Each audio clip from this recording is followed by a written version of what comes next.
I now call this meeting of the Upshur County Board of Education to order. Could we proceed with roll call, please? Yes, ma'am. Jan Craig. Present. Sherry Dean. Present. Mrs. King is by phone. Present. Mr. Parker. Present. Mr. Wager. Present. I'm here. Mr. Dorico. Present. Ms. Sinek. Present. Ms. Wills. Present. And Ms. Pugh. Present. All are accounted for. If you would please rise for the Pledge of Allegiance. Mrs. Dean, if you will lead us in that this evening. I pledge allegiance to the flag of the United States of America and to the republic for which it stands, one nation, under God, indivisible, with liberty and justice for all. Mr. Wager, will you please read the mission statement? Yes, ma'am. Upshur County Schools is committed to creating a united community for educational excellence. Thank you. You've been provided with an agenda. Are there any agenda adjustments or changes? No, ma'am, as presented. I will entertain a motion to accept the agenda as presented. So moved. Thank you, Mr. Parker. Second? Second. Second. Mrs. Dean? All of those in favor, please signify by saying aye. Aye. Opposed? We will start with delegations, and we only have one this evening, and that is Shauna Carpenter. Good evening. I'm Shauna Carpenter, second grade teacher at Rockhaven Elementary School. I come with concerns about the plans that are being made for Upshur County schools. At Rockhaven, we've been trying to find solutions to our county's ongoing problems that focus on what's best for students and our county's future. We are teachers, and collaboration and research are required to find the best solutions. However, it's difficult when we don't know the plans being considered or put into action until they have come out on social media or the news. When we look at the county, the middle school has been a concern for years. One suggestion was to put the middle school at Buchanan Academy, redistrict Buchanan Academy students. However, lack of acreage and ball fields at that facility might not work. Another suggestion, I'm pretty sure there were very few supporters for, was putting the middle school at the high school. Work would need to be done at the high school to make this idea possible, and it did decrease our enrollment because parents don't want middle school age children at the high school with high school age children.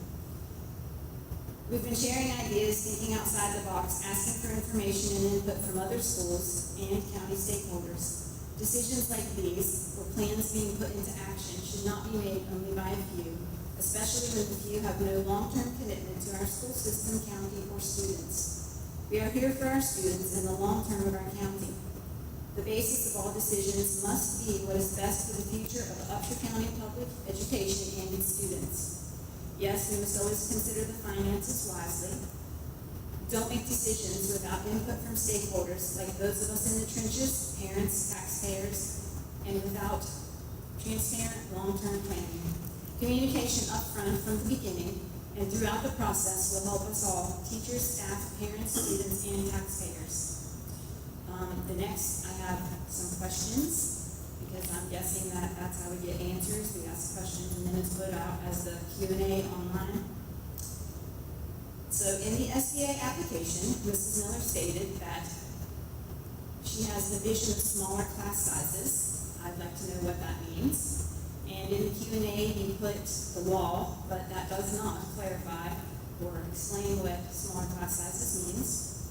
In the renovations for Buchanan Academy, it states there will be 16 new classrooms added. How many total would there be at the end of the project? Mrs. Miller stated that designed for new alternative learning school aimed at supporting students who require different educational approaches. What do those classrooms look like, and what is different educational approach? Where do the savings for closing Rockhaven of $800,000 come from? Yes, you said personnel salaries, utilities, maintenance, transportation, and other costs, but we need transparency to understand these specifics. And our county must maintain the sewage treatment plant at Rockhaven, even if our school does close. Does the amount, that amount mean that throughout the county in the RIFs that would be required for the merger of Rockhaven, that we would lose equivalent to Rockhaven staff? How can transportation costs be saved when the same students still be picked up and taken to a school? And why is it that the Tennerton savings is lower? Is it because, as we have heard rumor, that you want to move the Board of Education office to that facility? Is the SBA application in its entirety available for viewing? And in the Q&A, you copy and paste instead of answer to, will employees lose jobs? We wonder, will we? The answer seems to imply that Tennerton teachers will have jobs at Buchanan Academy because it's stated that the combined staff will be good for the test scores. So what about the Rockhaven teachers? Will there be any new jobs at French Creek because of the merger? Have you considered the number of special education students affected in this? I understand difficult decisions must be made. I'm asking for open communication so we can understand why and how decisions are made. I'd also like for that communication to include discussions before decisions are made. Can I give you more questions? Yes, please.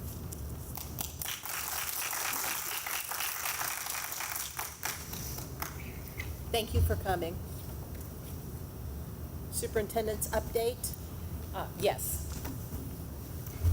Go pull this close so Dr. Reed can hear. First of all, for folks who are listening and those in the audience that may have reached out to me in the last couple of weeks or so, I've been out of the office ill and at several different meetings, and I am behind answering emails as well as phone calls. But I'm catching up. I apologize because that is not how I like to operate. So I am catching up, but I did want to let everyone know that I do have your emails, I do have your calls, and I'm working my way through several of those so that I can respond to what your questions and inquiries are. This evening for the superintendent's update, I said that we would continue to come back to the strategic plan goals that we have for the county. With ELA and mathematics, we say that by 2028-2029 school year, all schools will reach their annual proficiency targets each year in English language arts and mathematics. We also have a goal for attendance and chronic absenteeism, but by 2028-2029, Upshur County schools will achieve a daily attendance rate of 95% or greater and a chronic absence rate of 10% or lower. And then our fourth goal is regarding the multi-tiered system of support, and that's around the development by 28-29, the development and implementation of a comprehensive multi-tiered system of support. So I've broken this report down tonight according to the goals, and I've combined goal 1 and goal 2. We learned that we have some additional schools that have been identified in the school improvement process, and this relates directly back to our proficiency targets that were set by the state several years ago. Then they were redone because of COVID. They had to redo them because there was one full year that we did not assess students. So it was not fair to continue on that same trajectory when students had not been assessed that 1 year. So we found out that we have additional schools that were identified in the school improvement process, and they are identified as additional targeted support schools. They're also known as ATS. So for 2025, what this means is that any Title I or non-Title I school with one or more subgroups categorized as does not meet standard or red on the scorecard for all academic indicators and does not meet standard red or partially meet standard yellow for at least one student success indicator. So when we think about the accountability system in our elementary schools, we only have math, ELA, we have proficiency and achievement, and our student success indicators are attendance and behavior. In the high school, it changes. We go to on track to graduate, our completers who do AP and our CTE. We also have attendance, and we also have our actual graduation rates. So this information was shared with us, and we have 3 schools that were identified in the ATS arena. One school was Tennerton, and their subgroup performance that identified them initially was the children with disabilities and ELA and math. And then the student success indicator was attendance. For Buchanan Upshur Middle School, subgroup performance in ELA and math was with children with disabilities, low socioeconomic, and homeless. The student success indicator for the middle school was attendance. The other school that was identified was Buchanan Upshur High School, and it was subgroup performance in ELA with low socioeconomic and children with disabilities. In math, it was white, low socioeconomic, children with disabilities, and foster care. Our student success indicators that they look to, and I've included all of them here. With our 4-year grad rate, our children with disabilities and homeless are red. Our 5-year grad rate with children with disabilities is in red. Attendance is as well.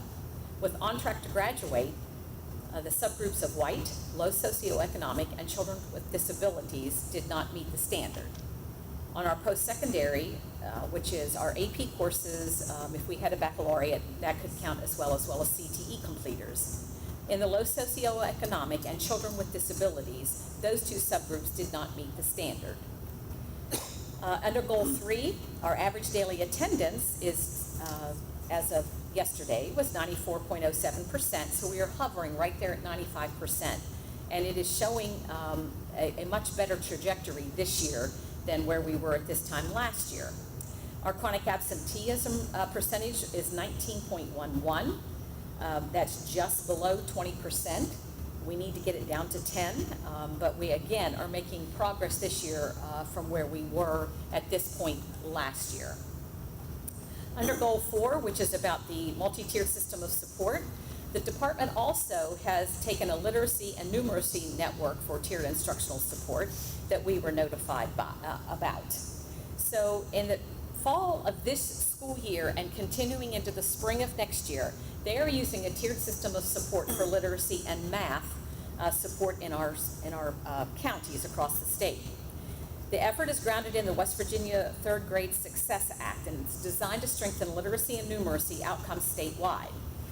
This redesigned framework is providing instructional support on 3 differentiated levels that are determined by the county performance indicators from the West Virginia General Summative Assessment and the West Virginia Balanced Scorecard. The framework includes both in-person and virtual opportunities, and the state will determine those based on each county's unique needs. Their goal is to help promote collaborative growth, provide actionable feedback, and ensure that every student across West Virginia has access to that high-quality instruction. So how this is set up across the multi-tiered system of support and rolls right into what we're trying to do at the county. When we're talking about Tier 1, that's universal support. How the state has set this up is for all grades K to 5. This is for all counties. Its purpose is for comprehensive support and communication, and the format is 6 total monthly meetings. All those meetings are not in person because they know the situation with counties trying to find substitutes to cover teachers who need to be absent. If we think about our tier system of support, when we're talking about Tier 1, we're thinking about 80% of our kids, 80 to 90% of our kids, that when we provide the core instruction, they're able to be successful in the classroom and they do well. That's what they're thinking of here as well with our counties with ELA and math support. When we get to Tier 2, that's a smaller group of students. Sometimes that can be 10% of our kids. Sometimes some counties are looking at 12% or more of their kids. So at Tier 2, it's targeted support for grades K to 5. The audience are counties requiring additional support based on balanced scorecard results. Its purpose is tailored, focuses support, and communication. The format is monthly in-person visits and meetings, so they would actually be coming into those counties that they're offering Tier 2 support. Tier 3 is the intensive support, and that is for grades 3 to 5 only. Because remember, when we get to grade 3 with the Student Success Act, that Third Grade Success Act, that is where decisions have to be made at the end of 3rd grade. There's that possibility of retention.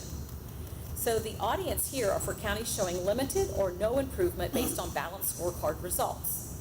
The purpose is individualized, high-intensity support and communication within those specific schools. And that format, again, is in-person visits and meetings.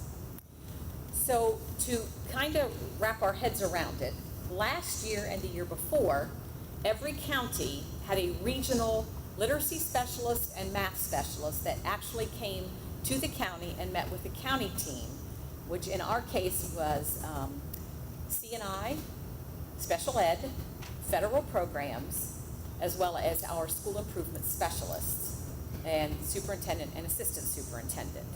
So they're trying to break this down so that those counties who require additional support will receive that kind of support so they can continue to move their students forward in their growth and achievement on our tests and other benchmarks and things that we do utilize with our children each day and throughout the year. Now, our third goal was around average daily attendance, which is, like I said, 94.07, and our chronic absenteeism rate is 19.11. So I wanted to share those pieces with you so that you would know that if you see additional information coming your way about how Upshur County is identified, where we fall within that math and literacy support, then you'll understand what that looks like. We don't know what that is as of today. I did attend the school improvement conference where Hodgesville Elementary, that was just recently named a comprehensive support and improvement school, they had their first meeting with the state, and they outlined some areas of concern that they want to continue to work through. So they're going to implement the continuous improvement process like they did at Rock Cave, but there's been some changes to the process. They're starting to work with the leadership teams first, but they're also going to tier what that support looks like through the effective schools correlates that Larry Lizotte first brought out, and then others have brought to the forefront, and we operate with those same kind of standards at the state level. So we sat and we listened to a lot of that today, and as we were listening, it became apparent that our ATS schools that were identified would benefit from those same processes. So we're going to work with the state to be able to bring those processes here to the county so that we can move those ATS schools off of that, hopefully by next year. So that's the other thing that occurred today. That's all. Board member committee meeting updates, Mr. Parker. The Stockard Youth Center did have a meeting. They reviewed numerous items, including financial reports and programs. Just for your information, so I had numerous questions on financial reports and insurance and additional insurance. So I'm not picking on us. But the after-school program is very successful. They're averaging 60 or plus students. They have 90 enrolled, an average of 60 plus attending every day. Another item that took some discussion time was STEM program or possible facility, and that's a joint project through the Stockard Youth Center, Upshur County Board, West Virginia Wesleyan College, the City of Buchanan, and it sounds like an exciting potential. It's very preliminary at this point, but the vision is like a regional center that can draw not only Upshur County students, but other students or other individuals into the county. So that's one item as we move forward that has great potential. Mrs. King asked me to relay that Parks and Rec will meet next week. Mr. Wager. Sam Fred Everly will meet next Tuesday, so I will give my report on the 21st. Thank you. Mrs. Dean. The library had planned a strategic planning meeting on October the 17th, but they've had to reschedule that, so, and I don't have any dates for that to be rescheduled yet.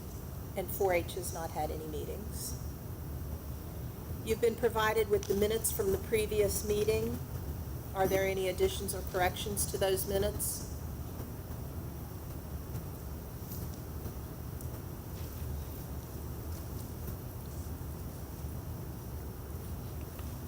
Hearing none, I will accept a motion to accept them as presented. So moved. Mr. Parker, second. Second. Mr. Wager. All of those in favor, please signify by saying aye. Aye. Opposed? Policies on third reading. Yes. So, as I reported at the last meeting, we did make the correction that Mrs. Craig found in a typo that existed there. So these will now go back to Neola for their processing and be added to our policy manual as we continue to update. There will be additional updates coming to you. I was just informed that another one is on its way, so we will continue to bring these policies to you for their 3 readings. When we move on down to MOUs, we do have and provided to you an MOU with Pierpont Community and Technical College, which we do have students participating in dual enrollment here at the high school to earn credit in high school and college.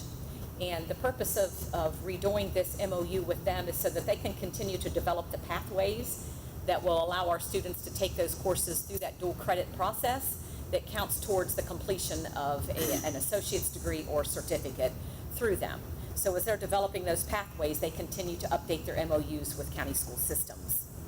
We also have an MOU with West Virginia Wesleyan College, and that's for the clinical experiences for pre-service teachers, which is very important as we continue to need teachers.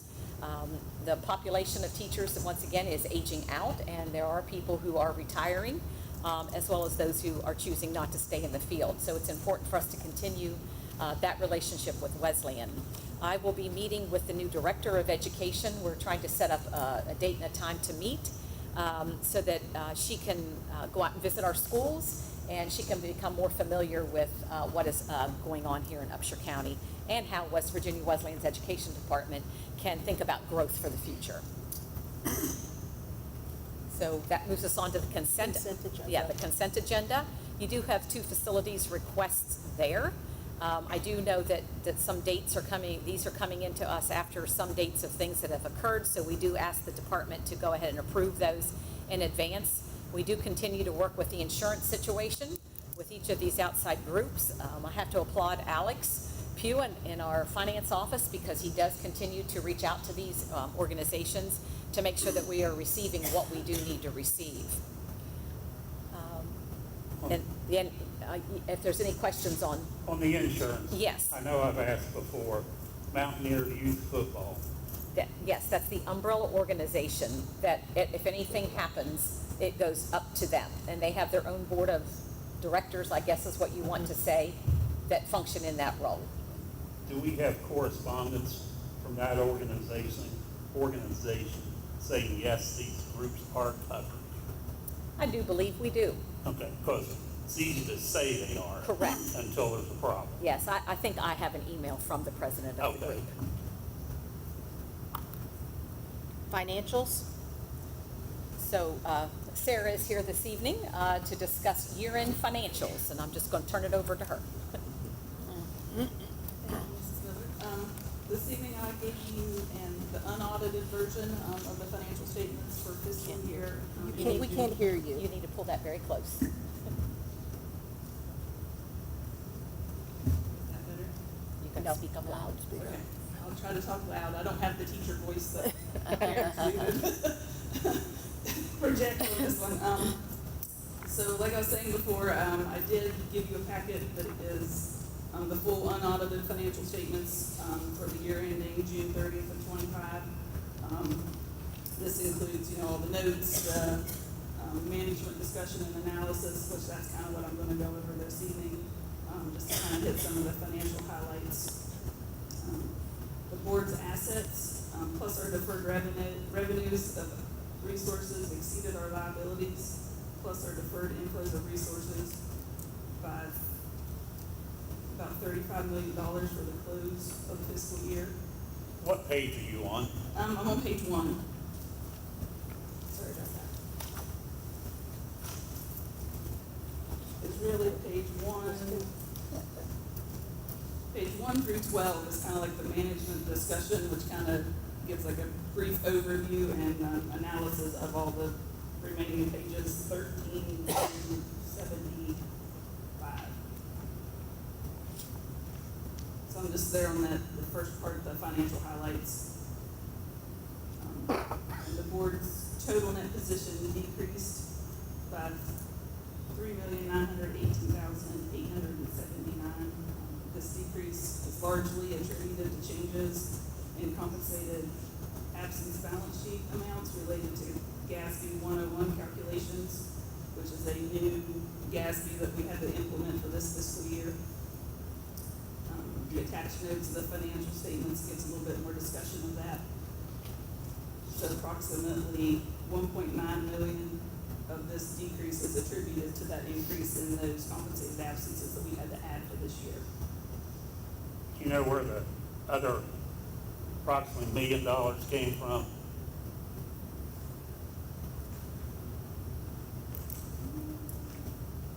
Not right off the top of my head, All right.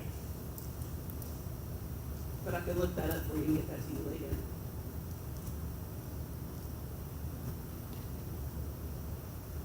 And at the close of the current fiscal year, the board's government funds reported combined ending fund balance of $9,374,763, which is a decrease of 3.614868 in comparison to the prior year. So, and approximately 4 million of that is available for spending at the board's discretion. Question on some of those. Now, I'm sorry for the questions, but I just got this at 5:40, so haven't had a chance to look through it. And the information we had in our packet, if I remember correctly, our unrestricted balance, and I think what was in our packet is what's required to be published. Yes. Okay. That number was just under 6.3 million, and now this report's saying it's 4.1 million. Yeah, well, that 4.1 million, I think it comes from page 15, which is the balance sheet for the governmental funds. So that is the total unassigned fund balance for all the funds, like Fund 11 and 61 combined. Because when I was looking at what was in our packet, if I remember correctly, the unrestricted account for, Yeah, I think you were looking on in this packet would be page 13, which is the statement of net position. So that's kind of like the district-wide fund, whereas on page 15, that's more like your governmental funds balance sheet. I was looking on, doesn't have page numbers on what's in our packet, but the back of the first page where it says unrestricted, $6,298,354. Yeah. Is that all funds or is that general fund? That is all funds at the district-wide level. Whereas the number that I was referring to, the 4 million, is the governmental-wide unrestricted. When you say governmental-wide, is that the general fund? How much do we have unrestricted in our general fund? In the general fund, we have like 4.7 million unrestricted. And then there's a negative unrestricted in our Fund 61 of 622,000. And the reason for the decrease in the general fund, if I remember correctly, and I sent an email, but you may not have received that, because I sent it yesterday evening to Jeff Kelly and the superintendent. She's been out. If I'm remembering correctly, our unrestricted general fund balance was approximately 10.5 million last year. And now it's down to 4 million plus 4.6, 4.7, whatever you said. Yeah. Yeah, because I think the amount you're referring to on the statement of net position is, it was 10.5, now it's the 6. And a lot of that, the increase or decrease, that fund balance is really the total accumulation of like your operating surpluses or deficits since like the beginning of our existence. So if we have a deficit one year, then that affects our fund balance, so it would decrease. If we have a surplus, then of course that would go up. So this year, we did have a deficit, Just over 2.5 million, if I remember, I believe so, in just Fund 11. but that was what was provided, and I think this Yeah, information. 2.5 million decrease in just Fund 11, which is on page 16 of your handout.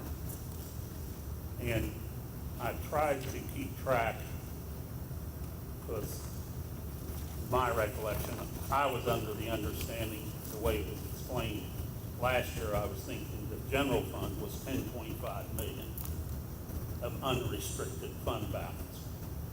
We've had 2 million, to my recollection, transferred out in budget journal voucher entries. My math, that's 8 million, still over 8 million. The report now is 4.7. I'm wondering why the difference. Well, the big difference is the decrease in our, like your expenses, or we had more expenses than we had revenue this year, so we had a loss total, so then that also affects your fund balance and decreases that as well.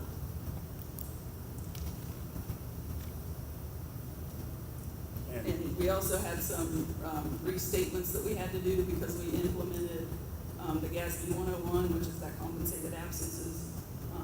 And we also implemented the GASB for the Sabitas, and we updated the GASB for the lease liabilities that we also had to do for this year, because those were audit findings last year. So we did implement those this year. So that also affects that fund balance as well, which would aid in that decrease. And when did we become like the uncompensated, or the compensated absences liability of 1.9 million, just over 1.9 million that's listed here on page 1? When did we become aware of that, and the other $1 million that we're not sure of right now? The 3.9, where we had to restate our balance evidently. When was the board office aware of that? I know we just figured the amount out in September while I was doing the financials. I think we had a training, I can't remember the exact date of it, I can look that up for you if you need the exact date. I don't need to. I mean, I'm just concerned we're restating our fund balance by just under $4 million months after the end of the fiscal year, and we weren't aware of that until after the fiscal year. Those are fairly large numbers in my opinion.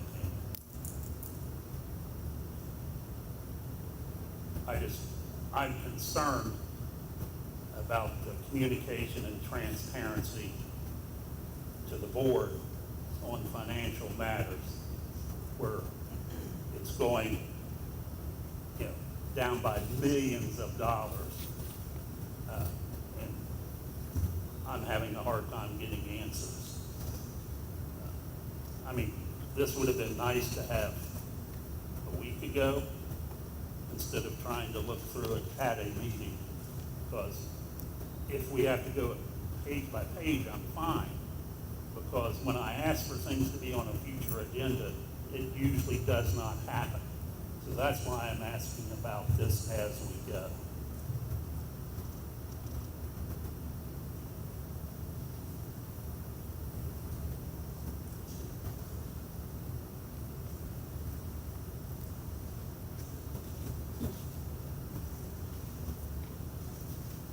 I did have some other questions about what was on our agenda, and you may have those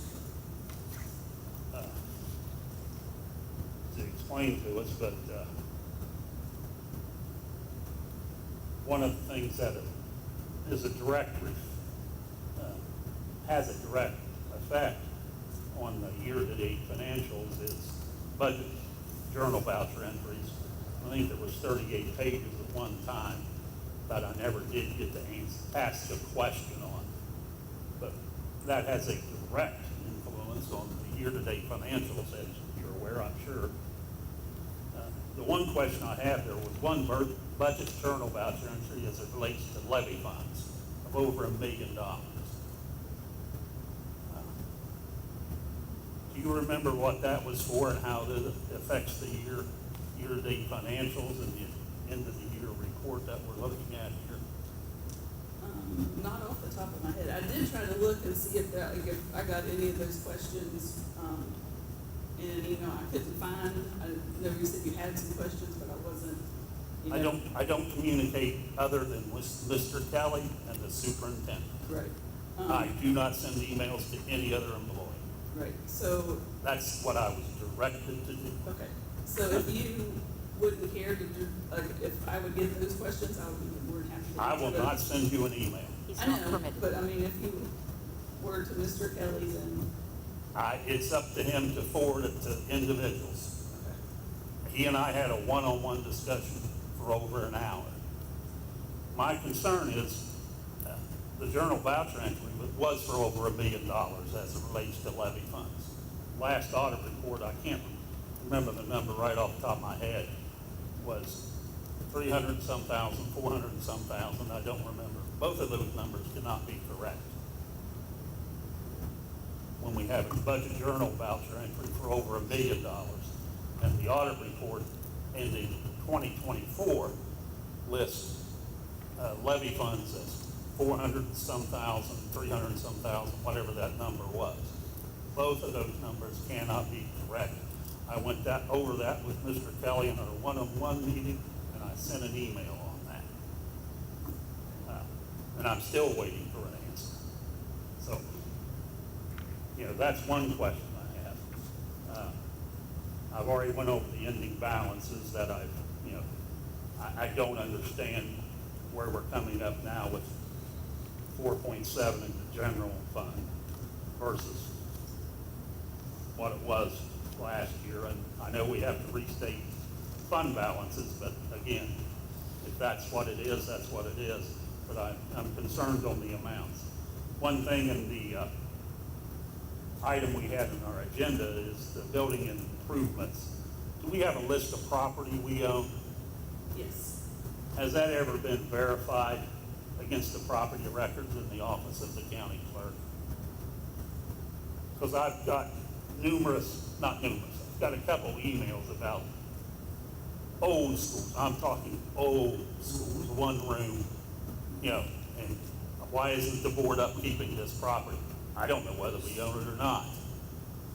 According to this individual, we do own it. We do own some properties, but a lot of them are in the contract or the deed. Have a reversionary It reverts back to them once we no longer need it. That's great if we've done a reversionary deed.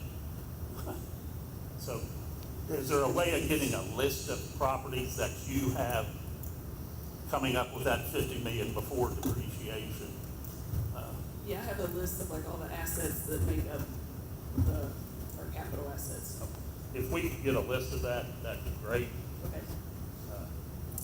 And you may go over this as you go forward with the report, but deferred outflows and deferred inflows, I was needing some explanation or information on those, as well as on the statement activities, the transfer, information on transfer in and transfer out. It's the same number, 1,000,003 something.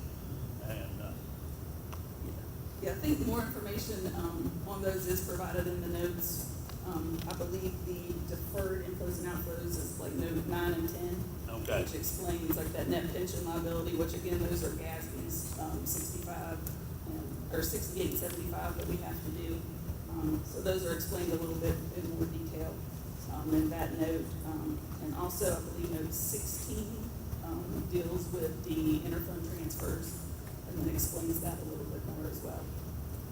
And then of what we had on our agenda under the revenue, other local sources, is the interest income included in that, or is it listed separate? I didn't find it separate. It is included in that number. Okay. Because I think we had about $431,000 in interest income. Okay. Well, it wasn't included in that number, but the number for Yeah, because it was like 577,000 in Fund 11, and 431 of that was the interest income. On our other local sources, okay, was 577, so interest. And do we have a listing of where we have our funds invested and what the rates of return are? Yes, yeah. Can we get a copy of that also? Mhm. Yeah, we have two with the West Virginia Treasurer's Office, and that money market account that they have. And I think our interest rates range anywhere from like 4.1 to 4.45% at the end of the year. And I've asked the question on the email, the major factors leading to the 2.5 excess spending over the revenues.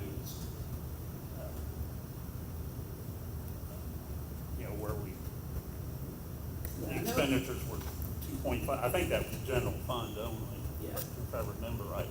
So yes. What contributed? What's the major factors that contributed to that? I believe the major factor was that we didn't have that excess levy this year, because usually we get about $3.4 million with that, and we still had the same. We had a little bit less personnel costs, but we didn't decrease it enough with that not passing, so we still had, I think, like 77% of our expenses in Fund 11 was salary related. But we didn't have that extra money, still coming in, but we still had that money going out. So that contributed to it. Another thing, we didn't have as much ESSER money this year. So I think we only got like $150,000 in ESSER money this year because it ended in September of 24. Whereas in the prior year, I think we got like $1.4 million in revenue from that. So that, ESSER money, we were allowed to, move some of our expenses that are normally in Fund 11 to that, Fund 71. But this year, they had to kind of all come back to Fund 11 as well. We can't continue 2.5 million expenditures we don't have revenue for. It doesn't work in my bank account. Maybe, I don't know why we didn't make adjustments or enough adjustments. I'm sure we made some adjustments or enough adjustments. I didn't know, maybe it's the restating the balances or, stuff associated with that we were not aware of in time to make the necessary adjustments. But I have, concerns about communication, which is one of the keys that we were under state control is financial matters. Mr. Kelly told me on our one-on-one meeting, financial matters and personnel would probably be the last items that he would recommend back to local control. I can understand financial items more than personnel. We're not dealing with personnel right now, but financial matters. One of the questions I had that I sent an email, there was 2 invoices, about $80,000. We're talking millions, but this is $80,000. The purchase orders were in this fiscal year for invoices in last fiscal year. I understand the system when you cut, at least ways all purchase order systems that I'm aware of. Cut the purchase order, it creates an encumbrance in this fiscal year, the current fiscal year. Is there a way to manually post that to last fiscal year, or which fiscal year did those 2 invoices? There was a $75,000 invoice and a $5,000 invoice, I think. So there was about $80,000. Which fiscal year would that have hit? I'm not aware of those invoices off the top of my head. I didn't get those questions, but I sent those weeks ago. So I'll get with Mr. Kelly and ask him to speed up the process. Not to put you on the spot, but in our overall system, or do you know, is there that situation happened, whether it hit one or the other? Is there a way in our system to post the expense to the correct fiscal year when the purchase order is cut in the other fiscal year? Yeah, I know like at the end of the fiscal year, we have, like 60 days after. So if we, have a purchase order, like in this year, we had purchase orders in fiscal year 25, but we got the invoices in fiscal year 26. We have the, like 60 days afterwards, then we can post those invoices so the expenses hit the correct year. And then you just roll but- it forward and they can pay them in the current year. Yeah, the So we purchase can order do that. the purchase order though was cut in the correct fiscal year in your example, correct? In the example I'm having here, the actual happening, the purchase order was cut this fiscal year, current fiscal year. Expenditure should have been posted to the last fiscal year. I don't know if our system has that capability or not. If it doesn't, then we've got $80,000 that, should have been last year's this year. In the big scheme of things, may not matter a lot, but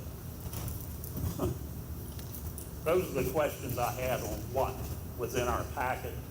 As you go through this, I may have more questions.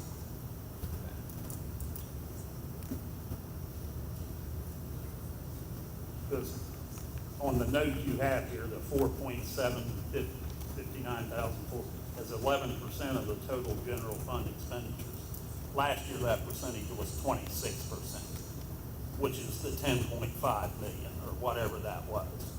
So the 10.5 million was the general current expense from our discussion last year. Whether the report showed that or not, I don't know.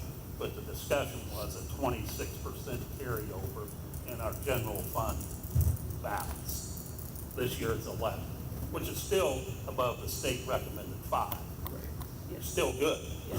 Yeah, and I know It's this just year. a big reduction.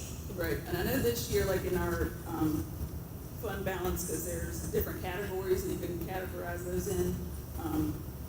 I know in years past, like some of our earmarks and encumbrances, those just all got lumped into the unassigned. Well, this year we tried to separate those out to make that, correct.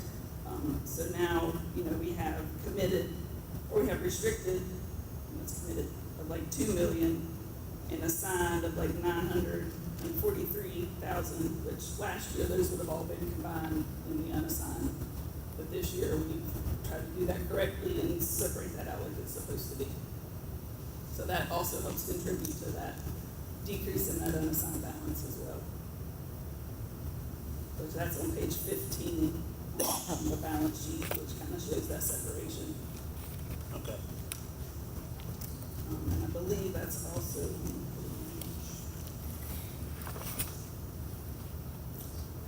on page 9, which kind of talks about the breakdown of that fund balance. So now 115,000 roughly is in non-spendable, because that's up some of our prepaid expenses. We have about 2 million in committed, which last year, I think the only thing we listed in that was the turf fund. But this year we have the turf fund and some earmarks where those funds are already earmarked for something. And then we also added this year that 943,000 in assigned, which that is the encumbrances that we had at the end of 25 that will roll into 26. So those two numbers also helped in that decrease in that unassigned, because we were trying to make sure we had those properly categorized this year. Well, if you add those 4 numbers real quick in my head, that's a little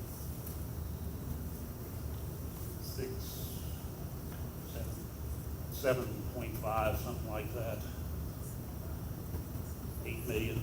So maybe that's the difference where I thought we had 8 million. Yeah. I'm looking for that number instead I'm seeing Right. 4.759. Yeah, because last year I only had broken out, I think, just the turf fund, and then the rest was the unassigned.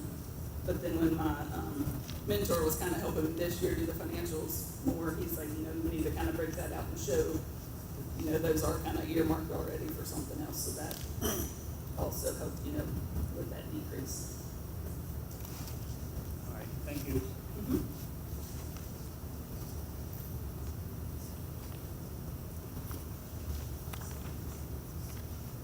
Okay, so if we jump to page 4, we're we're gonna go over some of the key elements, of the decrease of the board's net position. Our current and other assets decreased by approximately 3.1 million, which primarily represents a decrease in cash investments. That is where we have those two, investments in the state treasury's office. So we had to, use some of that money to, help pay some of the expenses since we didn't have, our excess levy for this year. Our capital assets decreased by approximately $982,077, which represents an increase in our accumulated depreciation. Our ROU assets, which is the right of use, increased by approximately $814,000, which represents amounts related to the GASB 87 and 96 calculations. And those are the ones that we just implemented for, this year. So that's why there's kind of a bigger increase for this year on that. Our deferred outflows increased by $187,239, which is primarily a result of more GASB 68 and 75 calculations.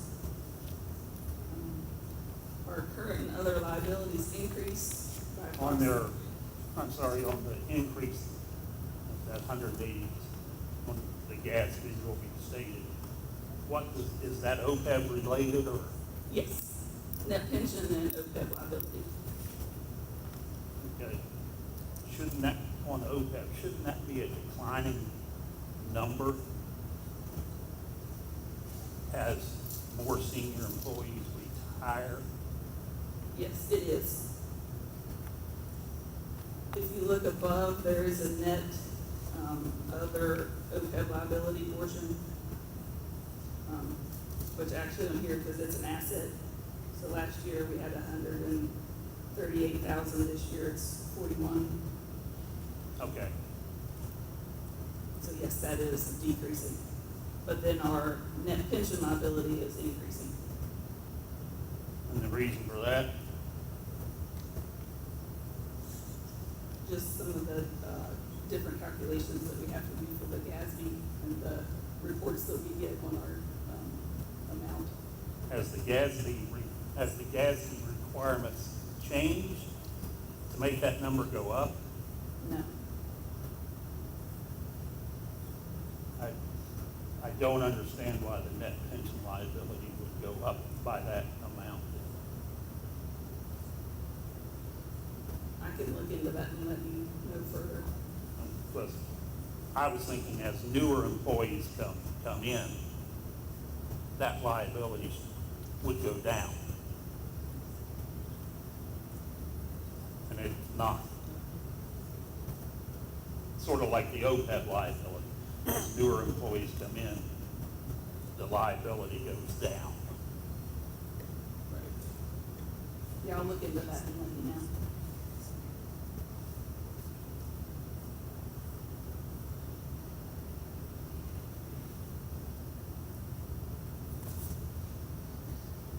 And like we were talking before, with the implementation of the GASB 101, and 96 this year, our current and other liabilities increased by approximately 2.5 million.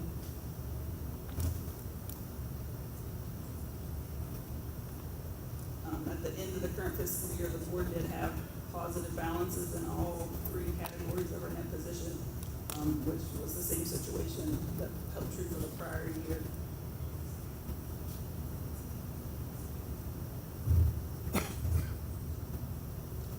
And the board's net position did decrease by approximately 3.1 million during the current year.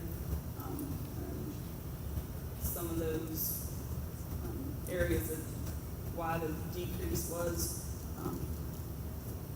we had a decrease in our operating grants, contributions for the year of almost $3 million.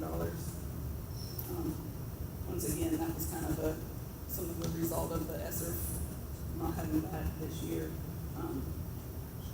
and some decreases in some of the other grants, federal and state sources that we would usually get. So some of our general revenues from property taxes also decreased this year by approximately 2.5 million, which is primarily the result of not having our excess levy for the fiscal year. Our general revenues from unrestricted investment earnings decreased by approximately 77,000. And that, again, is just a decrease from our interest on our investments because we didn't have as much money invested. So we didn't get as much interest on that this year. So our overall expenses increased by approximately 3.4 million, which is primarily the result of increases in some of our expenditures related to instruction and operation and maintenance of facilities. Then if you look on page 8, it kind of breaks down the revenues by sources, so you can kind of see what the our biggest source of revenue is our unrestricted state aid, and second, of course, would be our property taxes, and then any other operating grants or contributions that we receive. And our expenditures by function for the fiscal year, 54% was spent on instruction, and our total supporting services made up approximately 39% of our expenses.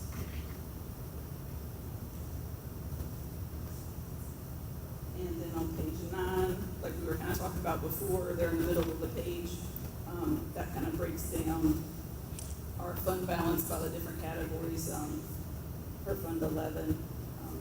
That's also explained a little bit more on note 14 of the financials.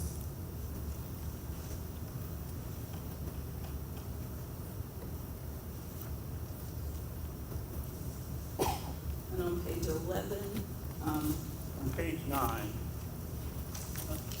yes, sir? under general current expense fund, can you explain that paragraph to me? So this is the principal operation fund, which accounts for all financial resources of the board except those required to be accounted for in another fund. The fund balance decreased from approximately 10.9 to 7.8 during the fiscal year ended. As previously discussed, this decrease of approximately $3 million was due primarily to an excess of expenditures over revenues for the fiscal year. Property tax revenues decreased due to the non-renewal of the excess levy. That's where I'm remembering, correct me if I'm wrong, last year during this discussion, the general current fund is what we're talking about here, Fund 11. Yes. The 10.9 that it started out with. That was the 26%, the carryover. Now it's 7.8, but I've heard 4.7. It's just a different, like, depending on which report you're looking at.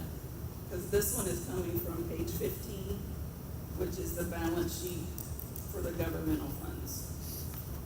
So that 7.8 is your total fund balance in Fund 11, which last year it was 10.9. So this year it dropped down to 7.8. And that's just Fund 11, Yes. which included the levy fund. We did not carry our levy fund in a separate fund, did we? Correct.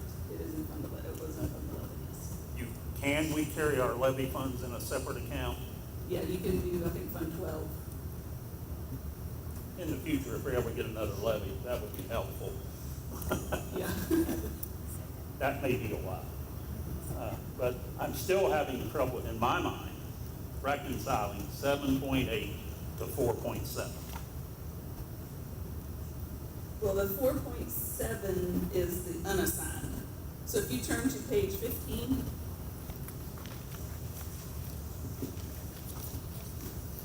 then kind of like in the middle of the page, it has the fund balances, and then it kind of lists them out in the different categories. So that 4.7 is the unassigned in Fund 11, but the 7.8 is like the total fund once you add all those different categories together.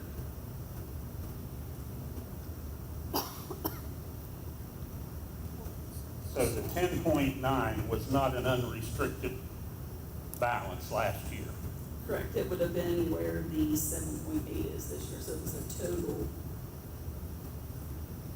But there again, last year, we didn't have it separated out. You didn't break it out last year. Right, yeah. Okay. So So majority that's of why, it, that's where my confusion is Right. coming from. yeah, so majority of it probably was in unassigned last year because I didn't break it out into that committed as much or the assigned. All right, so we thought we had a 10.9, 26% unassigned, unrestricted, but we did not. Because of the way we did not break it out. Yeah, yes. All right. And I did have a comparison, I think I had done, for the past 5 years maybe, that showed like the different fund balances in the different categories. And then you could see like, because almost every year we didn't really have anything in committed or assigned, just that turf fund. So you could see how that just kind of carried, but this year we separated it out. If that would be helpful, I could share that as well. It may show a trend that may be helpful, Okay. because evidently between last year and this year, I'm comparing apples and oranges. Is what's happening because of the way we reported last year and maybe previous years. Yeah, yeah, because I think this, when that analysis said that this is the first year that we've really Okay. looked at it and broke that out and separated it and tried to get it in the correct. Makes more sense now. Unfortunately, it makes less money, but more sense. Right. Not more sense. Yeah.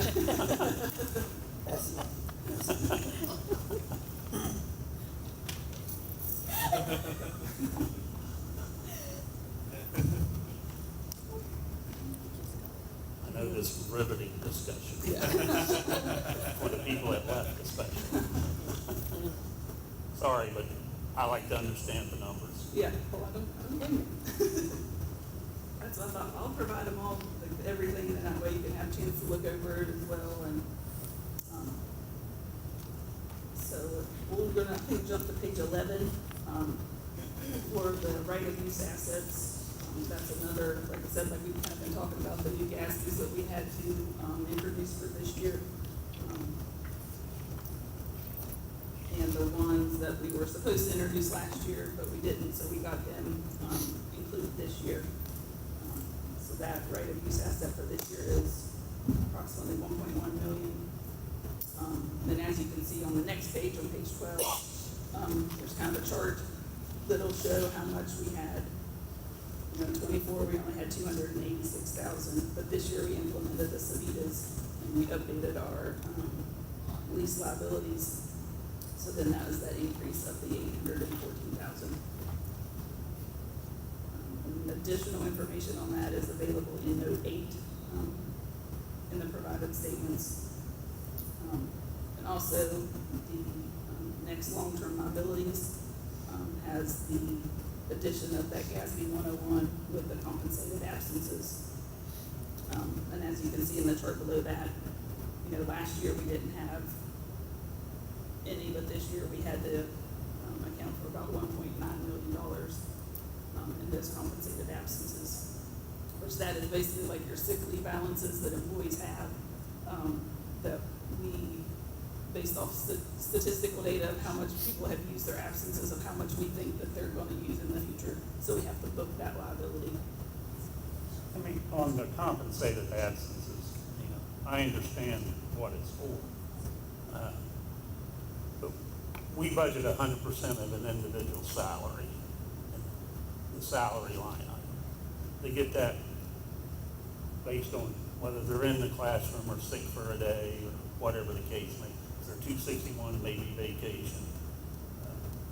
The compensated absences number covers what in addition to that? I don't understand why we have to make that liability. I know GASB requires for it, but I've argued with our accounting previous when I had 30 years in county government too.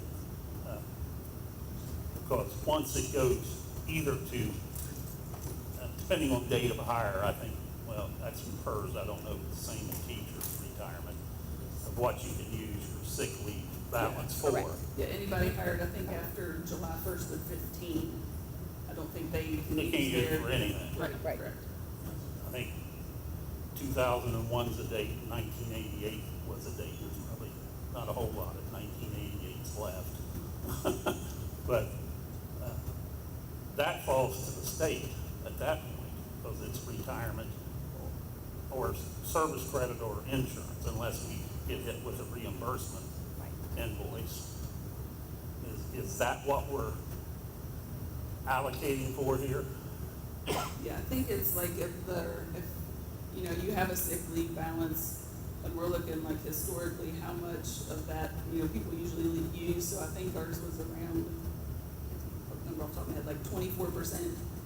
People usually have used that much in a year, so we took, like, there's a report you can run out of our accounting software that has like the total liability, what it would be, and if we said, okay, we think 24% of it people are gonna use in the future, but we'll have to pay for it, so then that, we had to put that liability on the books.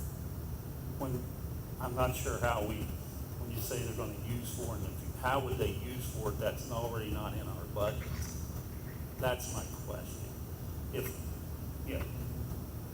I'll pick on myself, if I'm a teacher, Willie has 30 days, and I still have 30 days at the end of the fiscal year, are you calculating that 30 days in compensated absences, even though my salary will include that in the future? I mean, because I can only work 180 days, or whatever the contract is, 180 days, 200, whatever it is. Right. No matter, I could have 300 days of sick leave, but I'm not gonna get paid 300 days in a fiscal year. I'm gonna get paid whatever the contract is. Right. So I'm not understanding how we're coming up with the compensated absence amount. I know we have to have that liability, but at retirement, unless we get a bill from the state, people use it for insurance and we have to reimburse the state for that, for a percentage, or we get hit for, if they're using it for retirement credit for service. But I don't think the state does that. At least ways in county government, they do not. I don't know about in teachers' retirement. If the state comes back, if someone retires and are using it for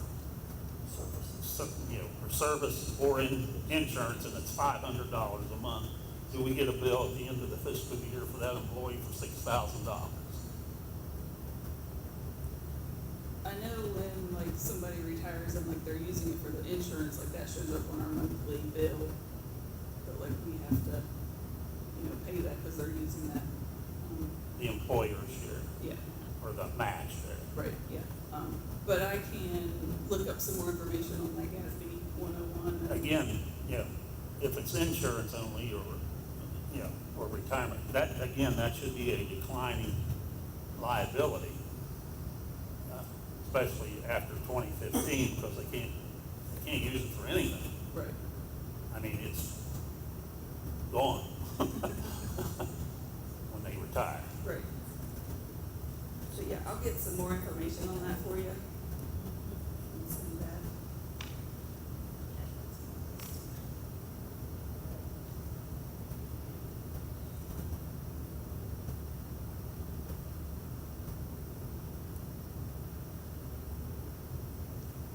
And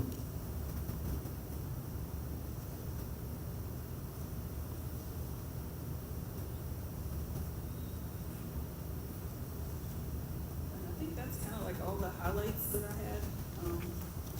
Is there any other questions?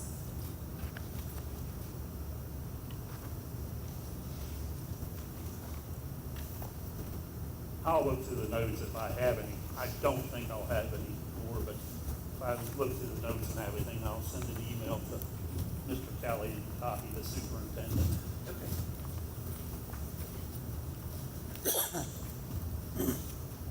Does anyone else have any questions? If not, moving on to personnel. Yes, you do have attached to the agenda here personnel. You will notice some resignations as well as a retirement, but we also have some of our folks who may have retired at the end of June or even in May are now coming back on to be substitutes in the system, which we can always use plenty of those folks. Also, we have hired some additional service personnel, a substitute bus operator, always looking for more of those. We have an aide, a long-term sub-custodian, and a substitute transportation aide. We do have extracurricular personnel employment. If you remember, we had a resignation for the athletic director at the middle school. We have had the recommendation from the middle school, and it's been accepted for replacement for him.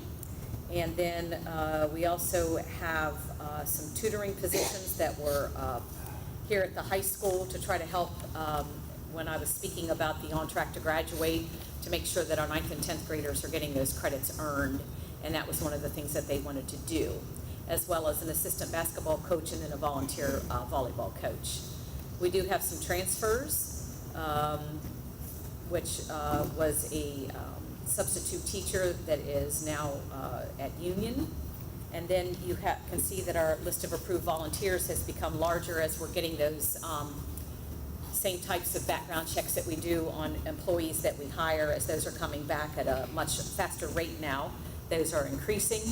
We do have 3 requests for FMLA from 3 of our employees. And then we also have the list of nursing students from West Virginia Wesleyan College that are doing community shadowing hours as a requirement of their program. Are there any questions on personnel? Just, not really, the FMLA. Yes. Family medical leave. To your knowledge, have we had anybody ask for additional leave under the West Virginia Parental Leave Act? Because it's separate from the family medical West leave. Virginia The Parental difference, Leave Act. one of the differences, the main difference, is West Virginia Parental Leave Act. The insurance is not paid for, not protected. Correct. Yes. We haven't. I didn't know if we had that. We haven't had anyone ask for additional. I've not noticed any on the No agenda. one has asked for additional. Yeah. On to future meetings. We will be meeting on October 21st, November 4th, November 18th, and December 2nd. All of those meetings are at 6 o'clock here at the high school. Do I have a motion to adjourn? On future meetings, have we looked at any hearing dates yet? We have not. Okay. We have some dates out there for all those that are involved that have to be here. But until I get the last impact statement back approved, I can't set those hearings. Okay. Thank you. You're welcome. Madam President, I'll move that we adjourn. Mr. Parker, second. Second. Sherry Dean. All of those in favor, please signify by saying aye. Aye. Opposed? We are adjourned at 7:11.